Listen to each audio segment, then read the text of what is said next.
Mirəli, belə bir sualımız var. Təyyarə çox ağır cisimdir. Necə olur ki, uzun müddət havada səyahət edə bilir? Bunun fizika cəhətdən izahını verim. Fizika cəhətdən izahını versək, fizikanın aerodinamika bölməsinə toxunmalı olacağıq. Aerodinamika 4 əsas qola bölünür. Qaldırıcı qüvvə, irəli hərəkət qüvvəsi, çəki qüvvəsi, bir də müqavimət qüvvəsinə. Əvvəla qaldırıcı qüvvədən başlayaq.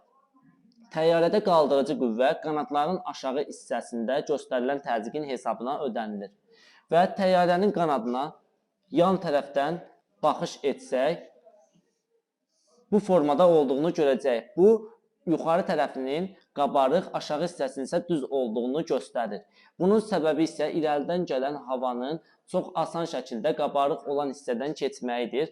Lakin düz olan hissədə isə nisbətən kilitləşməyidir ki, və kilitləşdiyi vaxtda isə yuxarıya doğru qaldırıcı qüvvə yaranır və qaldırıcı qüvvə isə təyyarənin uzun müddət havada qalmağını təmin edir.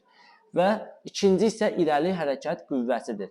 İrəli hərəkət qüvvəsi isə günümüzdə bütün qurğularda istifadə olunan mühərrikin hesabına ödənilir və mühərrikin yanacağı mexaniki enerjiyə keçirərəkdən pərlərə ötürməsi sayəsində yaranır və pərlərin çox böyük sürətlə hərəkət nəticəsində də təyyarə böyük bir qüvvə ilə irəliyə doğru hərəkət edir. Newtonun 3-cü qanununa əsasən təsir əks təsirə bərabərdir və irəli hərəkət qüvvəsinin izahını da bu şəkildə verə bilərik.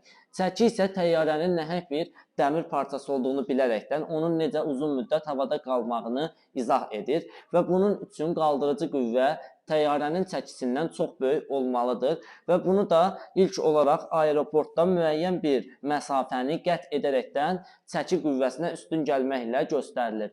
Qaldırıcı qüvvə ilk sürətlərdə çəkidən daha böyük olur və bundan sonra təyyarə havaya qalxır və hərəkət edir.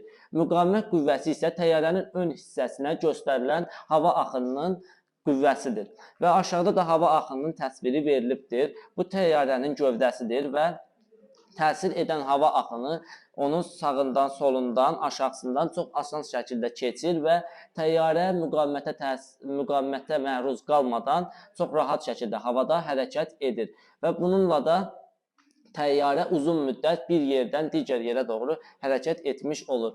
Günümüzdəki bəzi qurğularda da bunun izahını verə bilərik ki, məsələn, Formula 1 maşınları strukturu bunu xatırladır. Onların yerə basıq olmağı çox böyük sürət almağına səbəb olur və müqavimət qüvvəsi isə həddindən artıq kiçik olur və müqavimət qüvvəsinin işi təyyarədə böyük bir rol oynayır.